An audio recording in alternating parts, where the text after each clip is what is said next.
Hi friends, ഇന്നത്തെ ചോദ്യോത്തരവേളയിലേക്ക് എല്ലാവർക്കും സ്വാഗതം. ഫസ്റ്റ് ക്വസ്റ്റ്യൻ നോക്കാം. കേരള നിയമസഭയിലേക്ക് നോമിനേറ്റ് ചെയ്യപ്പെടുന്ന ആംഗ്ലോ ഇന്ത്യൻ പ്രതിനിധികളുടെ എണ്ണം എത്രയാണ്? കേരള നിയമസഭയിലേക്ക് നോമിനേറ്റ് ചെയ്യപ്പെടുന്ന ആംഗ്ലോ ഇന്ത്യൻ പ്രതിനിധികളുടെ എണ്ണം എത്രയാണ്?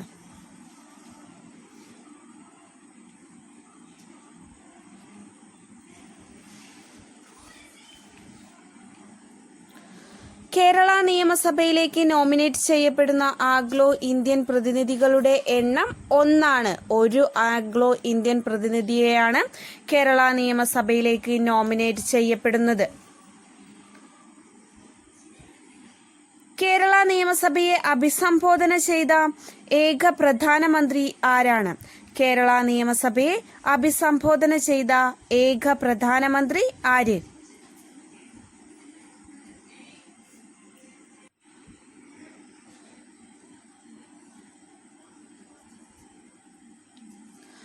കേരള നിയമസഭയെ അഭിസംബോധന ചെയ്ത ഏക പ്രധാനമന്ത്രിയാണ് ജവഹർലാൽ നെഹ്റു. ജവഹർലാൽ നെഹ്റു ആണ് കേരള നിയമസഭയെ അഭിസംബോധന ചെയ്ത ഏക പ്രധാനമന്ത്രി. കേരളത്തിൽ അവസാനമായി രാഷ്ട്രപതി ഭരണം ഏർപ്പെടുത്തിയത് എന്നു മുതൽ എന്നുവരെയാണ്?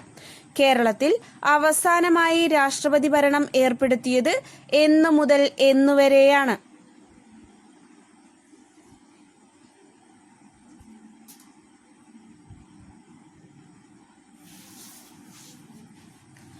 കേരളത്തിൽ അവസാനമായി രാഷ്ട്രപതി ഭരണം ഏർപ്പെടുത്തിയത് 1982 മാർച്ച് 17 മുതൽ 1982 മെയ് 23 വരെയാണ്.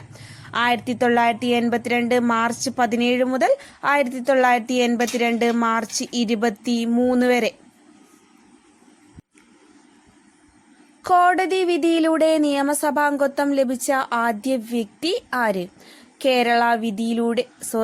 കോടതി വിധിയിലൂടെ നിയമസഭാംഗത്വം ലഭിച്ച ആദ്യത്തെ വ്യക്തി ആരാണ്?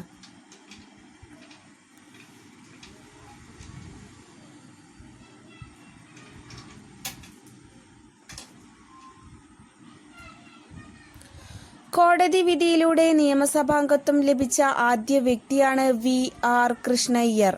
VR കൃഷ്ണയ്യരാണ് കോടതി വിധിയിലൂടെ നിയമസഭാംഗത്വം ലഭിച്ച ആദ്യത്തെ വ്യക്തി. ലക്ഷം വീട് പദ്ധതിക്ക് തുടക്കം കുറിച്ച മന്ത്രി ആരാണ്? ലക്ഷം വീട് പദ്ധതിക്ക് തുടക്കം കുറിച്ചത് ഏതു മന്ത്രിയുടെ കാലഘട്ടത്തിലാണ്?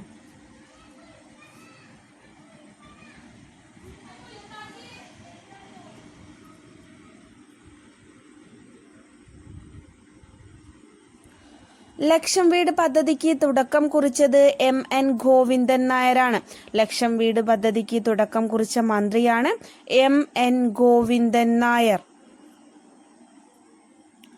കേരളത്തിലെ രണ്ടാമത്തെ പ്രതിപക്ഷ നേതാവ് ആര്? കേരളത്തിലെ രണ്ടാമത്തെ പ്രതിപക്ഷ നേതാവ് ആരാണ്?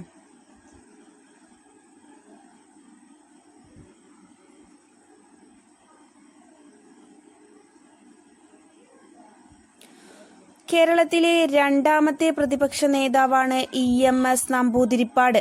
EMS നമ്പൂതിരിപ്പാടാണ് കേരളത്തിലെ രണ്ടാമത്തെ പ്രതിപക്ഷ നേതാവ്. ആരുടെ ഓർമ്മയ്ക്കായാണ് കുത്തബ് മിനാർ പണി കഴിപ്പിച്ചത്? ആരുടെ ഓർമ്മയ്ക്കായാണ് കുത്തബ് മിനാർ പണി കഴിപ്പിച്ചത്?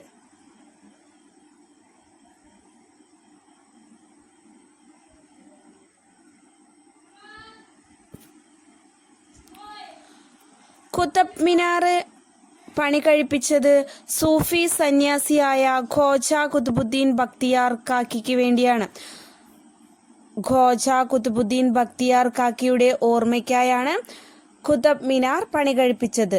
സൂഫി സന്യാസിയായ ഖ്വാജ ഖുത്ബുദ്ദീൻ ബക്തിയാർ കാക്കിയുടെ ഓർമ്മയ്ക്കായാണ് കുത്തബ് മിനാർ പണി കഴിപ്പിച്ചത്. ചെങ്കിസ് ഖാന്റെ യഥാർത്ഥ പേരെന്ത്? ചെങ്കിസ് ഖാന്റെ യഥാർത്ഥ പേര് എന്ത്?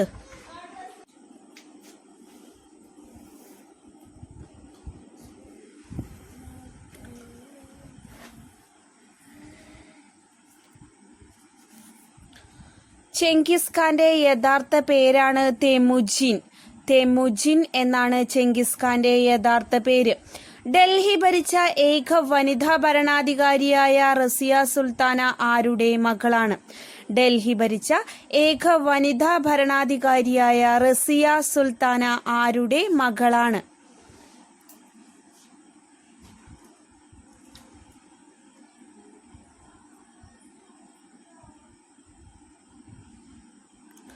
ഡൽഹി ഭരിച്ച ഏക വനിതാ ഭരണാധികാരിയായ റസിയ സുൽത്താന ഇൽത്തുമിഷിന്റെ മകളാണ്.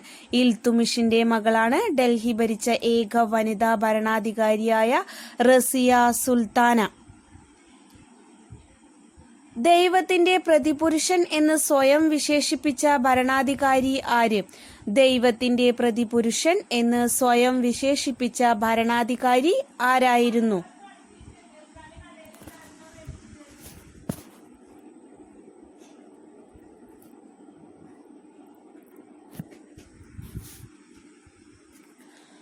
ദൈവത്തിന്റെ പ്രതിപുരുഷൻ എന്ന് സ്വയം വിശേഷിപ്പിച്ച ഭരണാധികാരിയാണ് ബാൽബൻ. ബാൽബനാണ് ദൈവത്തിന്റെ പ്രതിപുരുഷൻ എന്ന് സ്വയം വിശേഷിപ്പിച്ച ഭരണാധികാരി. ഗിയാസുദ്ദീൻ ബാൽബൻ. ലാഗ് ബക്ഷ് എന്നറിയപ്പെട്ടിരുന്ന അടിമവംശ ഭരണാധികാരി ആര്? ലാഗ് ബക്ഷ് എന്നറിയപ്പെട്ടിരുന്ന അടിമവംശ ഭരണാധികാരി ആരാണ്?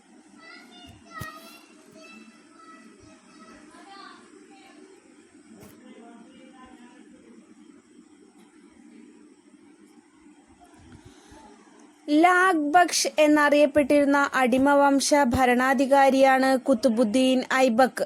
കുത്തുബുദ്ദീൻ ഐബക്കാണ് ലാഗ് ബക്ഷ് എന്നറിയപ്പെട്ടിരുന്ന അടിമവംശ ഭരണാധികാരി. ഇന്ത്യയിലെ ആദ്യത്തെ മുസ്ലിം ഭരണാധികാരി ആര്?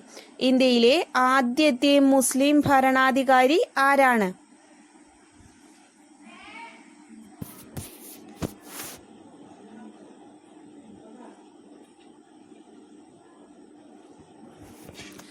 ഇന്ത്യയിലെ ആദ്യത്തെ മുസ്ലിം ഭരണാധികാരിയാണ് കുത്തുബുദ്ദീൻ ഐബക്ക്. കുത്തുബുദ്ദീൻ ഐബക്കാണ് ഇന്ത്യയിലെ ആദ്യത്തെ മുസ്ലിം ഭരണാധികാരി. പുരാതന ഈജിപ്ഷ്യൻ സാമ്രാജ്യ സ്ഥാപകൻ ആര്? പുരാതന ഈജിപ്ഷ്യൻ സാമ്രാജ്യ സ്ഥാപകൻ ആരാണ്?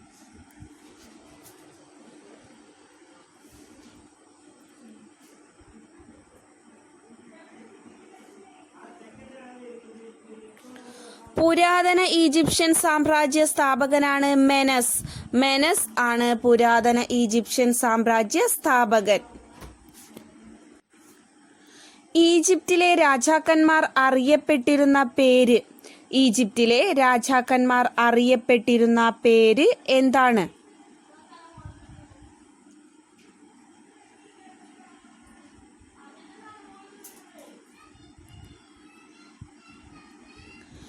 ഈജിപ്തിലെ രാജാക്കന്മാർ അറിയപ്പെട്ടിരുന്നത് ഫറോവ എന്നാണ്. ഈജിപ്തിലെ രാജാക്കന്മാർ അറിയപ്പെട്ടിരുന്നത് ഫറോവ എന്നാണ്. ബാബിലോണിയൻ സാമ്രാജ്യ സ്ഥാപകൻ ആരാണ്? ആരാണ് ബാബിലോണിയൻ സാമ്രാജ്യ സ്ഥാപകൻ? ബാബിലോണിയൻ സാമ്രാജ്യ സ്ഥാപകൻ എന്നറിയപ്പെടുന്നത് ആരെയാണ്?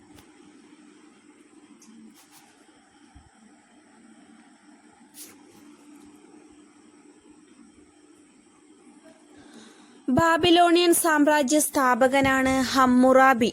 ഹമ്മുറാബിയാണ് ബാബിലോണിയൻ സാമ്രാജ്യ സ്ഥാപകൻ. ഈജിപ്ഷ്യൻ സംസ്കാരത്തിന്റെ നട്ടെല്ല് എന്നറിയപ്പെടുന്നത് എന്ത്? ഈജിപ്ഷ്യൻ സംസ്കാരത്തിന്റെ നട്ടെല്ല് എന്നറിയപ്പെടുന്നത് എന്താണ്?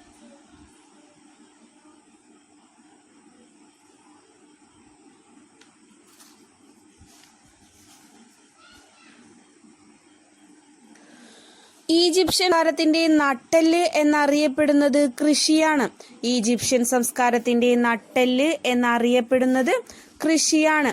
മെസപ്പൊട്ടാമിയക്കാരുടെ എഴുത്തുവിദ്യ അറിയപ്പെടുന്നത് എന്ത്? മെസപ്പൊട്ടാമിയക്കാരുടെ എഴുത്തുവിദ്യ എന്താണ്?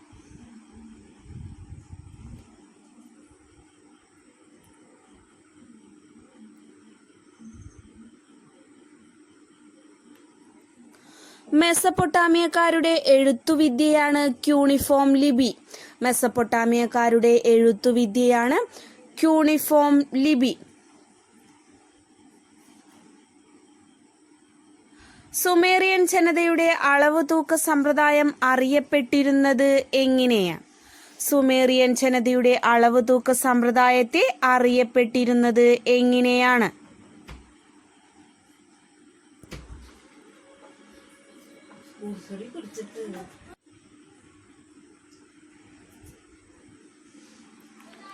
സുമേറിയൻ ജനതയുടെ അളവ് തൂക്ക സമ്പ്രദായം അറിയപ്പെട്ടിരുന്നത് മൈന എന്ന പേരിലാണ്.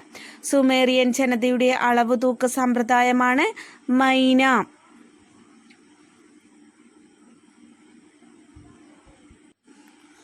ഉദയസൂര്യന്റെ ക്ഷേത്രം എന്ന് അറിയപ്പെടുന്നത്. ഉദയസൂര്യന്റെ ക്ഷേത്രം എന്നറിയപ്പെടുന്ന ക്ഷേത്രം ഏതാണ്? ഉദയസൂര്യന്റെ ക്ഷേത്രം എന്നറിയപ്പെടുന്ന ക്ഷേത്രം ഏത്?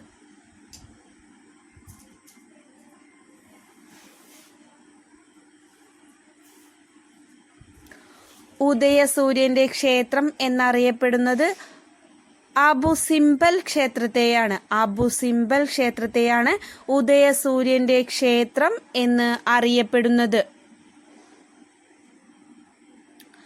അടിമവംശത്തിലെ അവസാനത്തെ സുൽത്താൻ ആരാണ്? അടിമവംശത്തിലെ അവസാനത്തെ സുൽത്താൻ ആര്?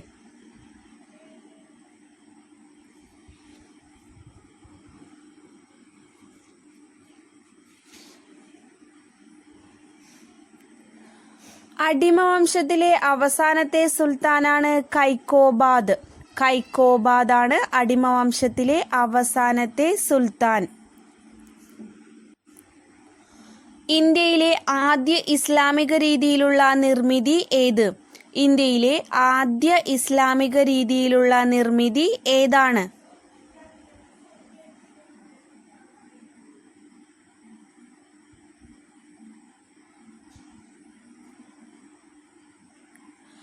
ഇന്ത്യയിലെ ആദ്യ ഇസ്ലാമിക രീതിയിലുള്ള നിർമ്മിതിയാണ് കുവ്വത്തുൽ ഇസ്ലാം പള്ളി.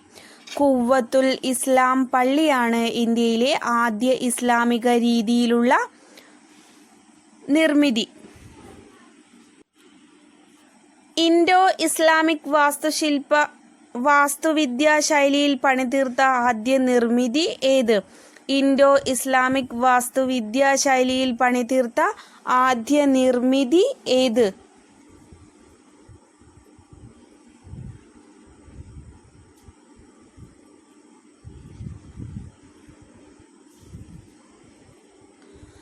ഇൻഡോ ഇസ്ലാമിക് വാസ്തുവിദ്യാ ശൈലിയിൽ പണിതീർത്ത ആദ്യ നിർമ്മിതിയാണ് കുത്തബ് മിനാർ. കുത്തബ് മിനാറാണ് ഇൻഡോ ഇസ്ലാമിക് വാസ്തുവിദ്യാ ശൈലിയിൽ പണിതീർത്ത ആദ്യ നിർമ്മിതി. ഭരണത്തെ സഹായിക്കാൻ ചാലീസ അഥവാ ടർക്കിഷ് ഫോർട്ടിക്ക് രൂപം നൽകിയ ഭരണാധികാരി ആര്?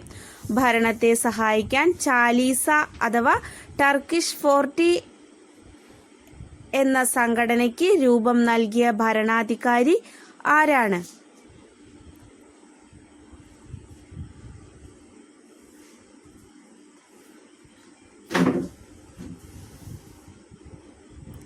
ഭരണത്തെ സഹായിക്കാൻ ചാലീസ അഥവാ ടർക്കിഷ് ഫോർട്ടിക്ക് രൂപം നൽകിയ ഭരണാധികാരിയാണ് ഇൽത്തുമിഷ്. ഇൽത്തുമിഷാണ് ചാലീസയ്ക്ക് രൂപം നൽകിയത്. യൂഫ്രട്ടീസ് ടൈഗ്രീസ് നദികൾക്കിടയിൽ രൂപം കൊണ്ട സംസ്കാരം ഏത്? യൂഫ്രട്ടീസ് ടൈഗ്രീസ് നദികൾക്കിടയിൽ രൂപം കൊണ്ട സംസ്കാരം ഏത്?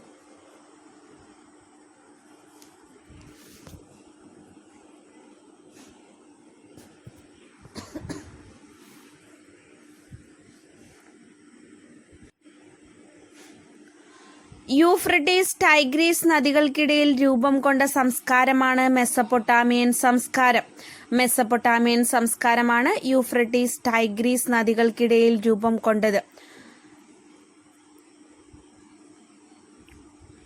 ഈജിപ്ഷ്യൻ ജനത എഴുതാൻ ഉപയോഗിച്ചിരുന്ന ഇല ഏത്? ഈജിപ്ഷ്യൻ ജനത എഴുതാൻ ഉപയോഗിച്ചിരുന്ന ഇല ഏതാണ്?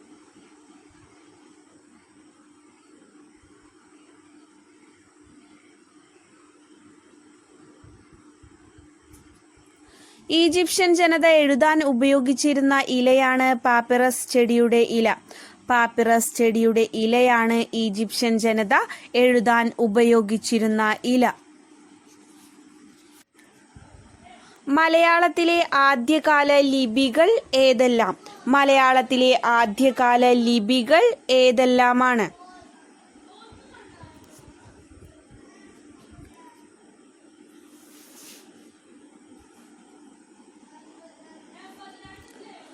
മലയാളത്തിലെ ആദ്യകാല ലിപികളാണ് വട്ടെഴുത്ത്, കോലെഴുത്ത് എന്നിവ. മലയാളത്തിലെ ആദ്യകാല ലിപികളാണ് വട്ടെഴുത്ത്, കോലെഴുത്ത് എന്നിവ. ജപ്പാനിലെ പോരാളിയെ അറിയപ്പെടുന്ന പേര്. ജപ്പാനിലെ പോരാളിയെ അറിയപ്പെടുന്ന പേരെന്ത്? ജപ്പാനിലെ പോരാളിയെ എന്ത് പേരിട്ടിട്ടാണ് വിളിക്കാറുള്ളത്?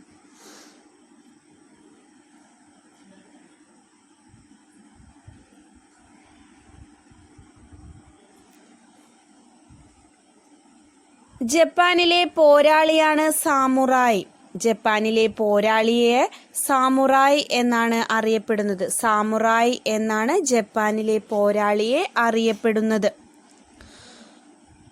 ഗോത്രവർഗക്കാരുടെ ഉത്സവമായ മേധാരം ജതാര ആഘോഷിക്കുന്ന ഇന്ത്യൻ സംസ്ഥാനം ഏത്?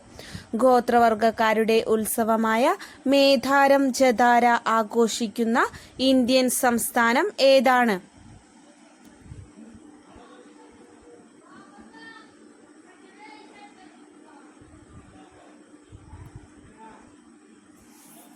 ഗോത്രവർഗക്കാരുടെ ഉത്സവമായ മേധാരം ജതാര ആഘോഷിക്കുന്ന ഇന്ത്യൻ സംസ്ഥാനമാണ് തെലങ്കാന. തെലങ്കാനയിലാണ് ഗോത്രവർഗക്കാരുടെ ഉത്സവമായ മേധാരം ജതാര ആഘോഷിക്കുന്നത്.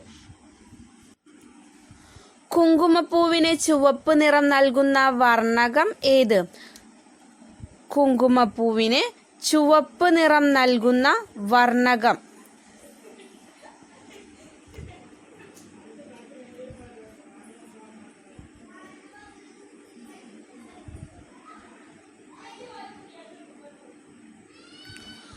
കുങ്കുമപ്പൂവിന് ചുവപ്പ് നിറം നൽകുന്ന വർണ്ണകമാണ് ബിക്സിൻ. ബിക്സിനാണ് കുങ്കുമപ്പൂവിന് ചുവപ്പ് നിറം നൽകുന്ന വർണ്ണകം. ചുമടേന്തിയ സ്ത്രീയുടെയും പെൺമയിലിന്റെയും ചിത്രങ്ങൾ കാണപ്പെടുന്ന പ്രാചീന ശിലായുഗ കേന്ദ്രം ഏത്? ചുമടേന്തിയ സ്ത്രീയുടെയും പെൺമയിലിന്റെയും ചിത്രങ്ങൾ കാണപ്പെടുന്ന പ്രാചീന ശിലായുഗ കേന്ദ്രം ഏത്?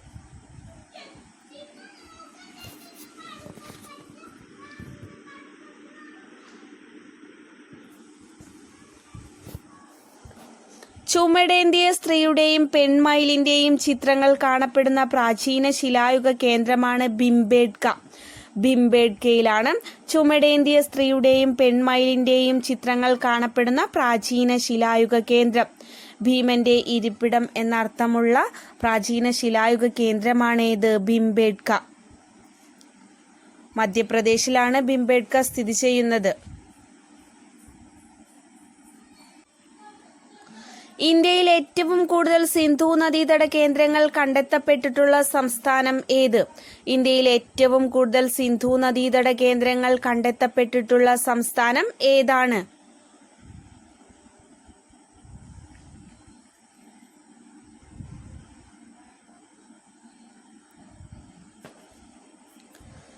ഇന്ത്യയിൽ ഏറ്റവും കൂടുതൽ സിന്ധു നദീതട കേന്ദ്രങ്ങൾ കണ്ടെത്തപ്പെട്ടിട്ടുള്ള സംസ്ഥാനമാണ് ഗുജറാത്ത്.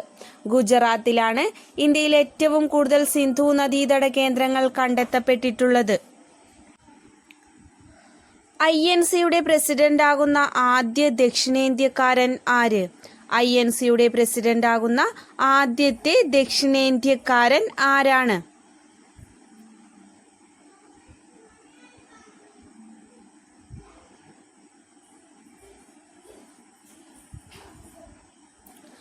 INCയുടെ പ്രസിഡന്റാവുന്ന ആദ്യത്തെ ദക്ഷിണേന്ത്യക്കാരനാണ് P. അനന്തചാർലു. P. അനന്തചാർലു ആണ് INCയുടെ പ്രസിഡന്റാകുന്ന ആദ്യ ദക്ഷിണേന്ത്യക്കാരൻ. INCയുടെ പ്രസിഡന്റായ ഒരേ ഒരു മലയാളി ആര്? INCയുടെ പ്രസിഡന്റായ ഒരേ ഒരു മലയാളി വ്യക്തി ആരാണ്?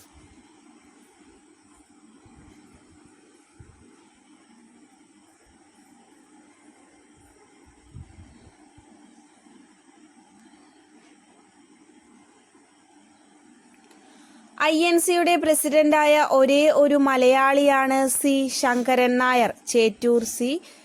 ചേറ്റൂർ ശങ്കരൻ നായർ INCയുടെ പ്രസിഡന്റായ ഒരേ ഒരു മലയാളിയാണ് C.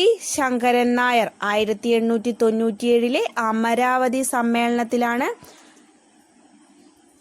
ഇദ്ദേഹം പ്രസിഡന്റായത്. 1897 അമരാവതി സമ്മേളനം. ഇന്ത്യൻ ബിസ്മാർക്ക്, ഇന്ത്യയുടെ ഉരുക്കുമനുഷ്യൻ എന്നീ അപരനാമങ്ങളിൽ അറിയപ്പെടുന്ന വ്യക്തി ആര്? ഇന്ത്യൻ ബിസ്മാർക്ക്, ഇന്ത്യയുടെ ഉരുക്കുമനുഷ്യൻ എന്നീ അപരനാമങ്ങളിൽ അറിയപ്പെടുന്ന വ്യക്തി ആരാണ്?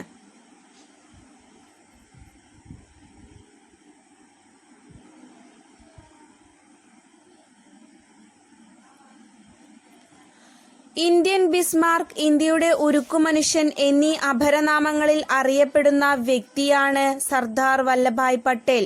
സർദാർ വല്ലഭായ് പട്ടേലിനെയാണ് ഇന്ത്യൻ ബിസ്മാർക്ക്, ഇന്ത്യയുടെ ഉരുക്കുമനുഷ്യൻ എന്നീ അപരനാമങ്ങളിൽ അറിയപ്പെടുന്നത്. ഇന്ത്യൻ ദേശീയ പ്രസ്ഥാനത്തിന്റെ വന്ധ്യവയോധിക എന്നറിയപ്പെടുന്നത് ആരെയാണ്?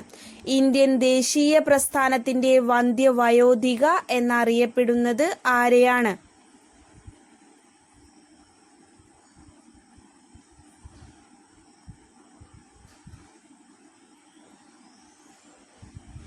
ഇന്ത്യൻ ദേശീയ പ്രസ്ഥാനത്തിന്റെ വന്ധ്യവയോധികയാണ് അരുണ ആസഫ് അലി. അരുണ ആസഫ് അലിയാണ് ഇന്ത്യൻ ദേശീയ പ്രസ്ഥാനത്തിന്റെ വന്ധ്യവയോധിക. ഇന്ത്യയുടെ വന്ധ്യവയോധികയാണ് സരോജിനി നായിഡു. ഇന്ത്യൻ ദേശീയതയുടെ വന്ധ്യവയോധികയാണ് ആനി ബെസന്റ്. ഇന്ത്യൻ ദേശീയ പ്രസ്ഥാനത്തിന്റെ വന്ധ്യവയോധികയാണ് അരുണ ആസഫ് അലി. ഇന്ത്യയുടെ വന്ധ്യവയോധികയാണ് സരോജിനി നായിഡു. ഇന്ത്യൻ ദേശീയതയുടെ വന്ധ്യവയോധികയാണ് ആനി ബെസന്റ്. ഇന്ത്യൻ ദേശീയ പ്രസ്ഥാനത്തിന്റെ വന്ധ്യവയോധികയാണ് അരുണ ആസഫ് അലി. കറണ്ട് അഫയേഴ്സ് നോക്കാം. സ്വകാര്യ ബസ് ചാർജ് നിരക്ക് വർദ്ധിപ്പിക്കുന്നതിനെ കുറിച്ച് പഠിക്കാൻ കേരള സർക്കാർ നിയോഗിച്ച കമ്മീഷൻ ഏത്? സ്വകാര്യ ബസ് ചാർജ് നിരക്ക് വർദ്ധിപ്പിക്കുന്നതിനെ കുറിച്ച് പഠിക്കാൻ കേരള സർക്കാർ നിയോഗിച്ച കമ്മീഷൻ ഏതാണ്?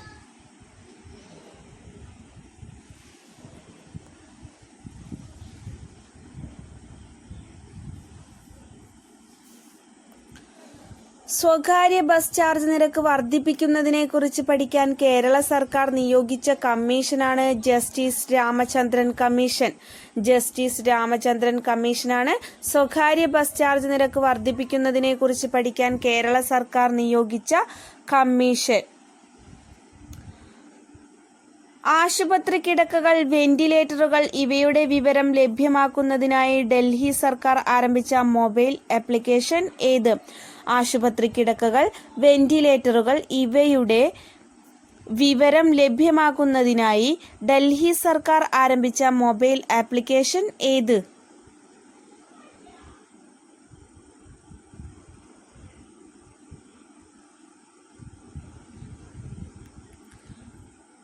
ആശുപത്രി കിടക്കകൾ, വെന്റിലേറ്ററുകളുടെ വിവരം ലഭ്യമാക്കുന്നതിനായി ഡൽഹി സർക്കാർ ആരംഭിച്ച മൊബൈൽ ആപ്ലിക്കേഷനാണ് ഡൽഹി കൊറോണ. ഡൽഹി കൊറോണ എന്നതാണ് ആശുപത്രി കിടക്കകൾ, വെന്റിലേറ്ററുകൾ എന്നിവയുടെയൊക്കെ വിവരം ലഭ്യമാക്കുന്നതിനായി ഡൽഹി സർക്കാർ ആരംഭിച്ച മൊബൈൽ ആപ്ലിക്കേഷൻ.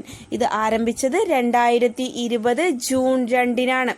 2020 ജൂൺ 2-നാണ് ഇത് ആരംഭിച്ചത്.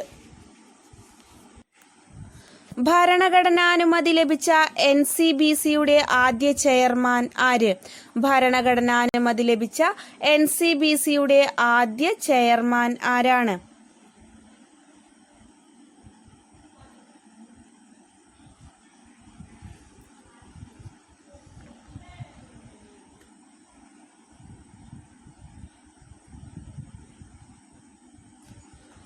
ഭരണഘടനാനുമതി ലഭിച്ച NCBCയുടെ ആദ്യ ചെയർമാനാണ് BL സാഹിനി. BL സാഹിനിയാണ് ഭരണഘടനാനുമതി ലഭിച്ച NCBCയുടെ ആദ്യ ചെയർമാൻ. മലയാളം എഴുത്തുകാരിയും കവയിത്രിയുമായ അഷിതയുടെ ജന്മദേശം എവിടെ? മലയാളം എഴുത്തുകാരിയും കവയിത്രിയുമായ അഷിതയുടെ ജന്മദേശം എവിടെയാണ്?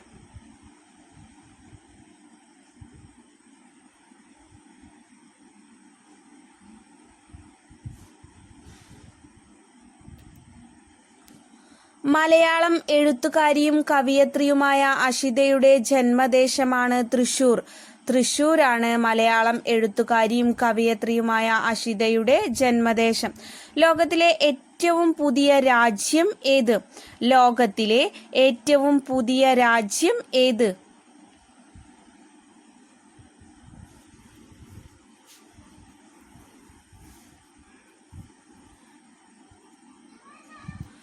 ലോകത്തിലെ ഏറ്റവും പുതിയ രാജ്യമാണ് ബൊഗെയിൻവിൽ. ബൊഗെയിൻവിൽ ആണ് ലോകത്തിലെ ഏറ്റവും പുതിയ രാജ്യം. ഖസാക്കിസ്ഥാന്റെ പുതിയ തലസ്ഥാനം ഏത്? ഖസാക്കിസ്ഥാന്റെ പുതിയ തലസ്ഥാനം ഏതാണ്?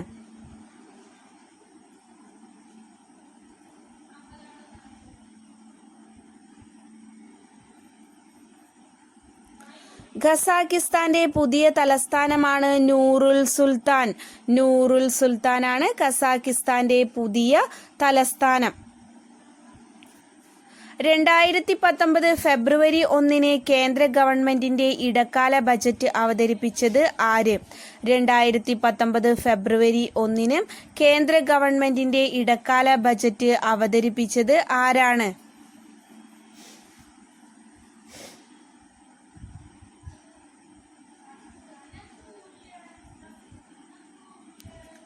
2019 ഫെബ്രുവരി 1 കേന്ദ്ര ഗവൺമെന്റിന്റെ ഇടക്കാല ബജറ്റ് അവതരിപ്പിച്ചത് പീയൂഷ് ഗോയലാണ്.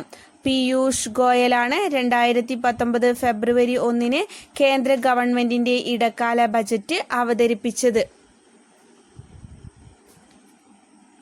നമ്മുടെ ഇന്നത്തെ ക്വിസ് ഇവിടെ തീരുകയാണ്. ക്വിസിൽ പാർട്ടിസിപ്പേറ്റ് ചെയ്ത എല്ലാവർക്കും അഭിനന്ദനങ്ങൾ നേരുന്നു.